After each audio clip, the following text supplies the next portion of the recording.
Good evening, guys.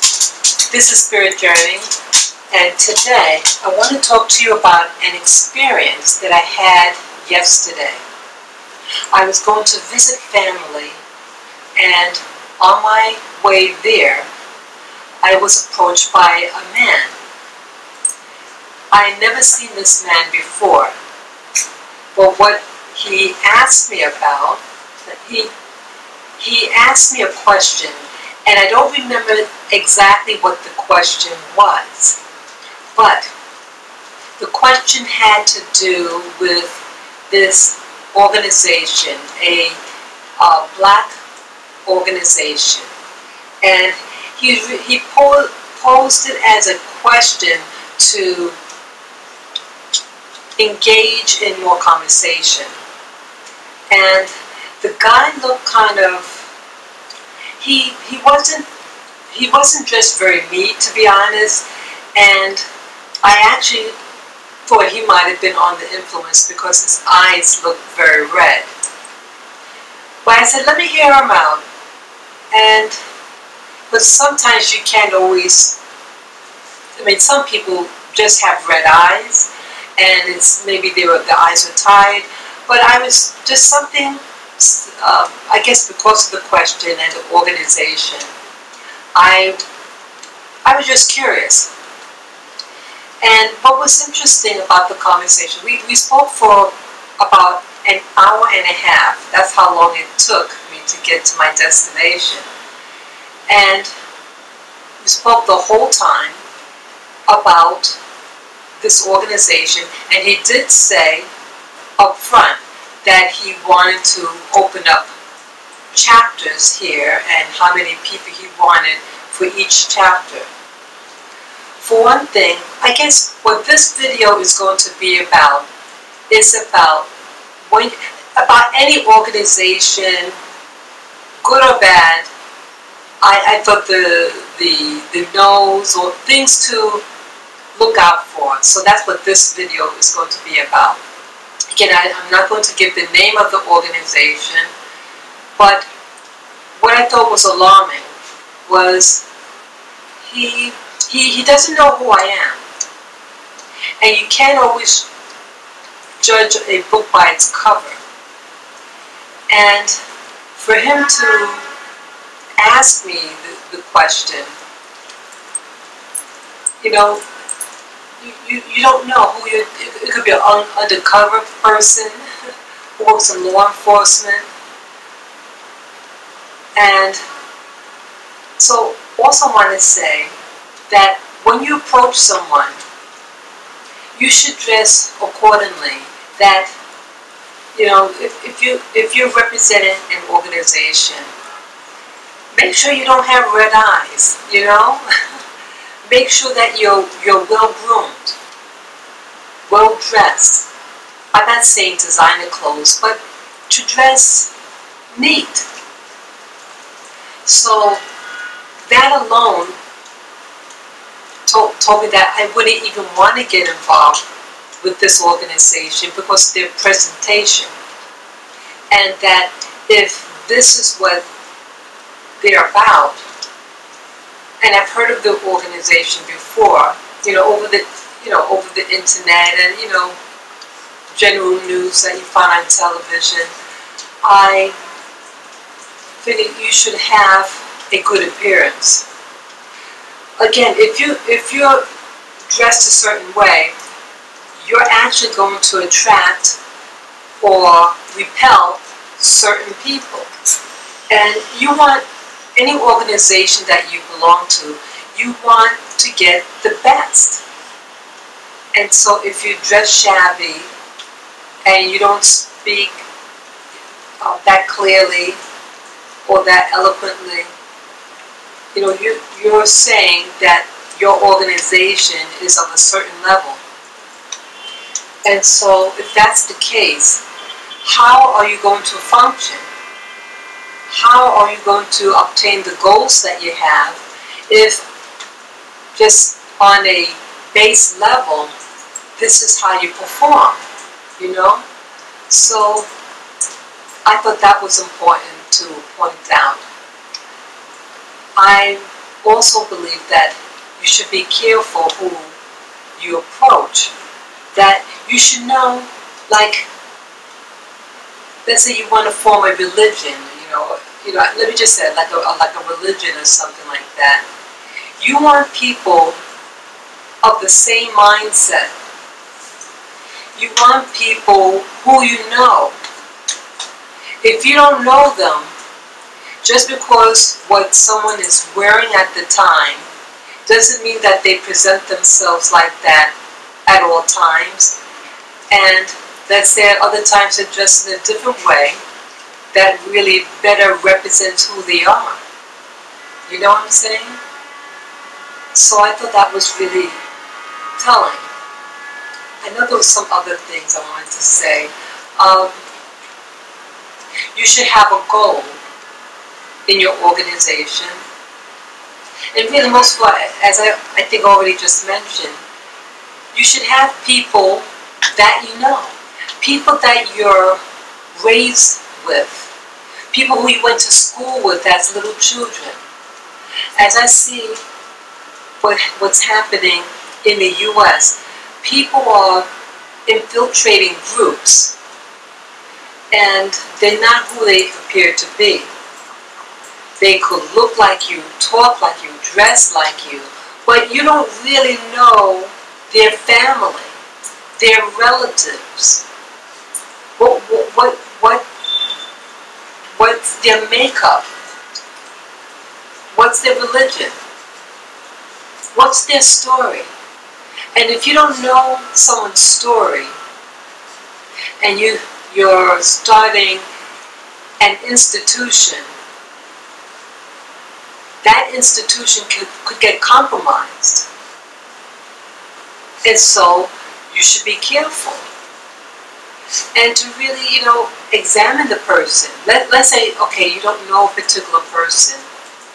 You observe them over a course of time so that you get to know who their friends are, who are their enemies, what are their habits, what do they like to eat, what is their health like.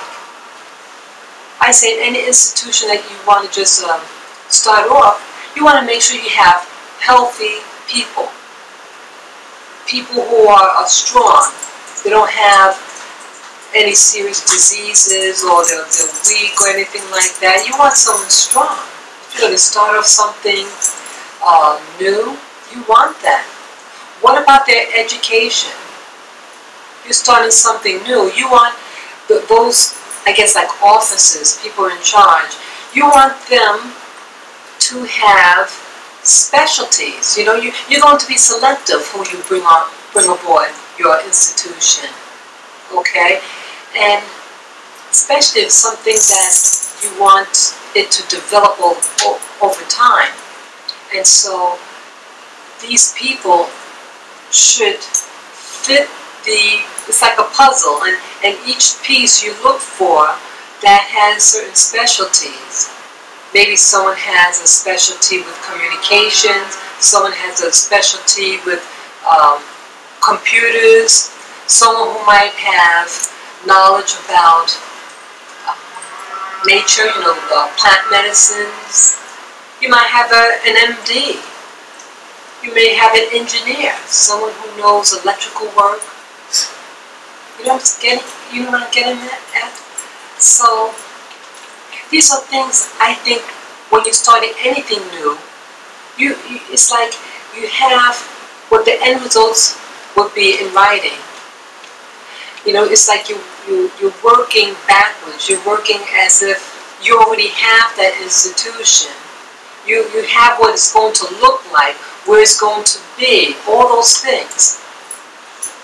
And then, one by one, you start checking off and filling those needs of that new institution. Especially education. You want intelligent people on board.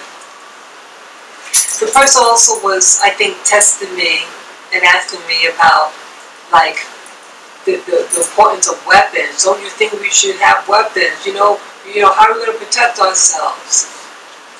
And I said, it's not about weapons. It's about community. You want a community. And once you have your, once you have a community or body of believers or whatever, then you know what you need to protect. Because every thing that institution or property, those things that you need, things to protect what you own, it has to be geared for those items. So this type of thing's not going to be as effective as that according to your location or what the thing is that you want to protect. Whether it's an institution, or a concept that you want to start, So here this person I thought was trying to tell me what he thinks I want to hear. A lot of people of color, in the Americas, they're so up about, hey, let's get things and to protect ourselves and blah, blah, blah, But, it's good to be able to protect yourself. But I'm thinking in history, in the U.S., you have institutions and they may have weapons. Like David Koresh, that place he had in Waco, Texas, that they had tons of weapons, but they could not defeat the government. Okay? So here you have a person who started some type of institution in Texas, had weapons, but they failed to be able to protect themselves, and most of them perished, and many of them children. So it's not the having weaponry is not the answer. But I would say that you want to start something that in my opinion, again, all this is just an opinion that I want to share for food for thought, that you want to live a life that you want, as if you already have it. So let's say I want this great utopia, So I'm thinking, okay, live like you're already in that utopia. So no matter where you are in this world, that sense of utopia or community already exists in your heart and in your mind. And then finding people that think like you, that's how you start a community or an institution. Live as if you already have it. And then you build up to that reality so it becomes tangible. And then from that point to be able to protect that institution, to be able to, let's say you have your own home, and you have your home in an area where other people just like you live, but it's spread out, and that you have a lot of land, and you have your own, let's say, sanitation or mail system, garden, farm. If I mention police force, all these things, your own churches, own doctors, all these things. So it's like a mini country, a miniature world, all there. And I think it's important to know, what the people in this community ought to look like, so that you'll be able to spot out immediately who is an intruder. Many of these organizations that are popping up, whether it's religious or government or whatever, that they seem to have people that come in, and again, they might look like you, talk like you, but they're not you. There's somebody else. And so something that will be identifiable so that anybody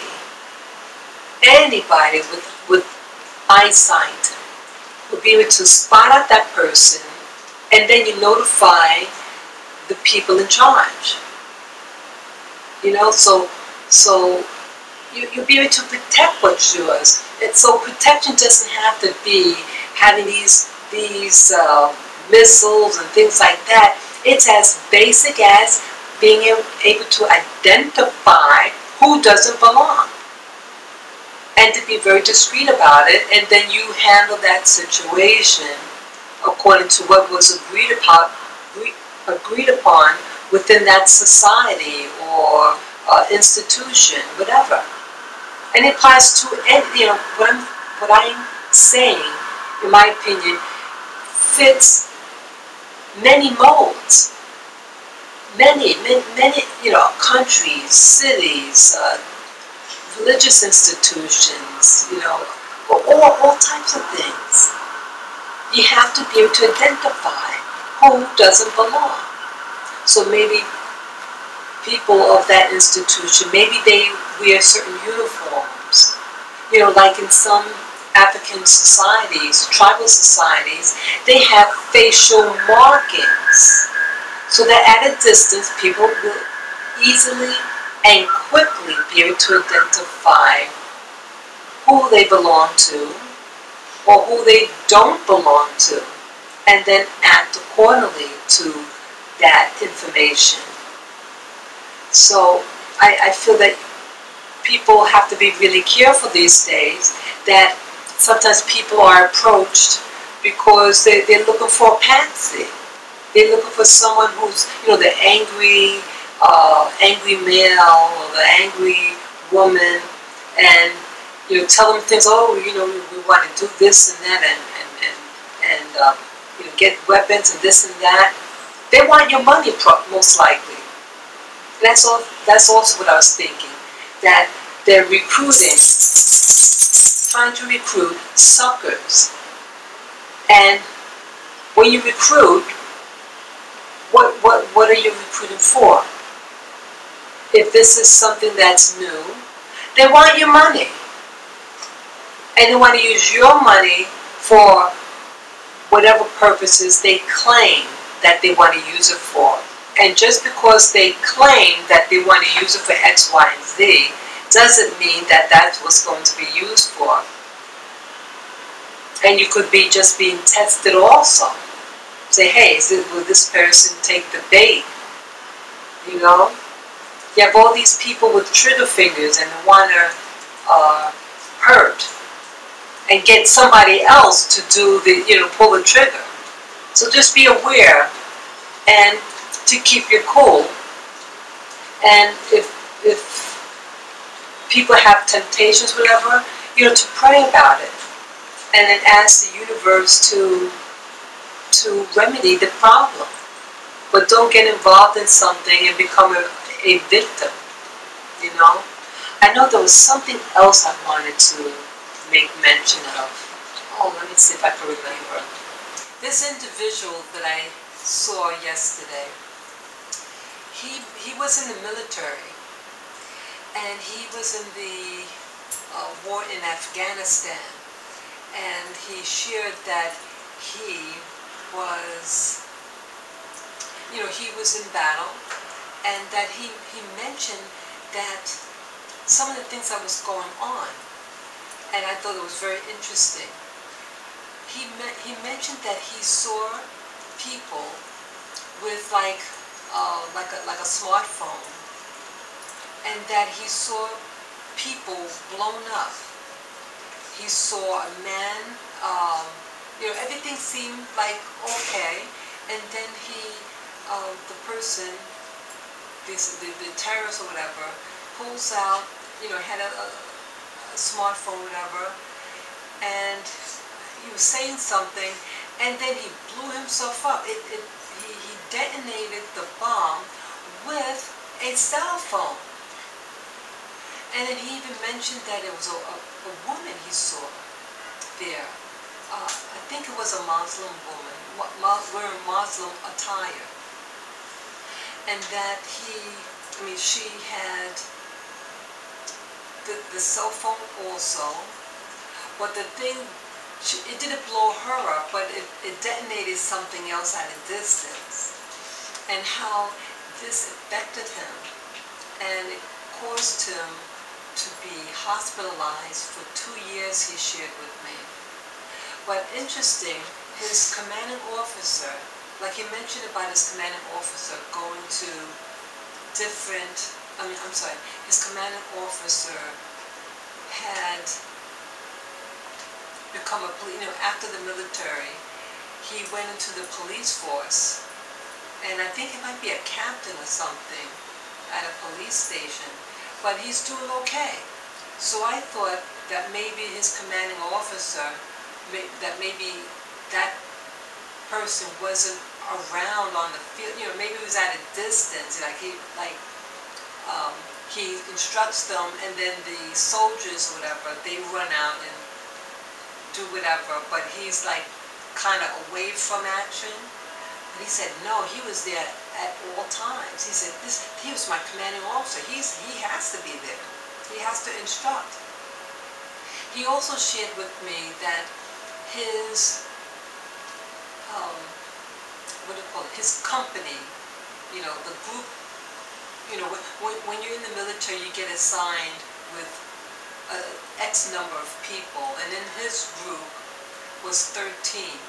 And he told me that all but 5 survived, and he said that the 5 that did not survive, out of the 13, that they didn't follow instructions. So he learned that, he had a good commander, but some of the people, it went to their head that they thought, because of all the training they had, that, they knew everything, and that they didn't. And unfortunately, all of those people, passed away. But only those who listened to their company commander, they survived. So it stressed him out, this particular war effort. And I think why I'm mentioning that part of the story is that I guess to be careful what you're getting yourself in, that you never know what you're going to be sent to do. But if you're a soldier, follow instructions. That yes, you're trained, but you're not God, and you can get hurt. And what's the other thing? To get a specialty. So here, this man that I met the other day, I didn't ask him what type of work he does, where his income is coming from, I didn't ask him anything like that, but I get the impression that he's living in very, very modest means. And here he's another black man with limited resources, and here he had a commanding officer, and here he makes it into, a career. And so it's really something why he, he was in the Marines, this guy. And I'm thinking, I think some blacks and Hispanics from the Caribbean, that they're being geared to enter the Marines and the Army. But what skills does it give you when you get out? I mean, unless you like weaponry and things like that. But if you're just a regular person and, you really don't want to be exposed to violence for long, you want to do your stunt, and then come back, be a civilian, and, have a nice, restful life. You have to make sure you get a skill, with your service that you can market. Whether you're working for some other institution or something. You need that because there's a lot of us are homeless. A lot of us fall into drugs. It's rampant. And so I'm looking at this guy, and he doesn't look the best, to be honest. You know, his physical appearance. And it's so common amongst blacks in the military, especially if they're in the Marines or the Army. Make sure you get a skill when you go in, and to study well for the ASVAB, you know, to get yourself, you know, ready for taking tests and things like that, you know. So it gives you at least extra points. And the higher your score, the better chance, you know, they present to you what you qualify for, you know. So if you don't score well, you're going to get a real basic job.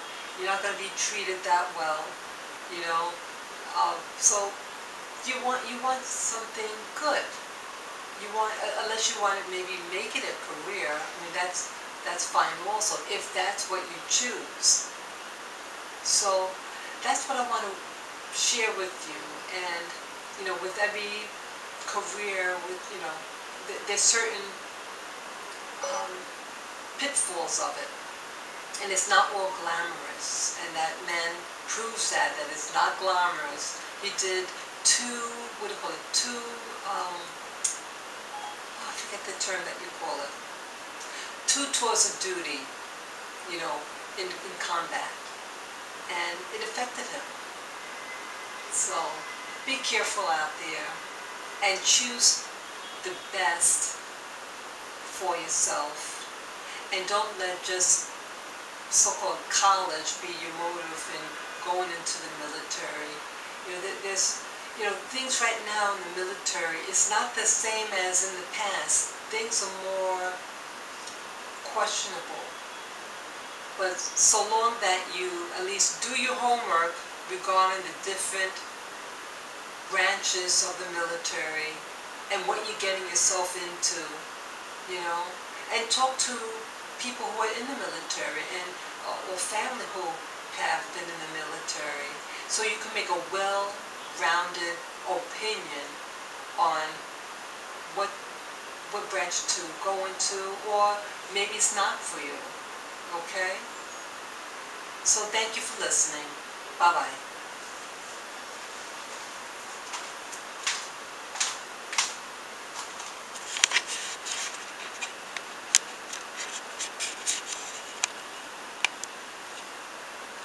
So I hope this information, you think that it's valuable, and you know, be aware of what's going on around you.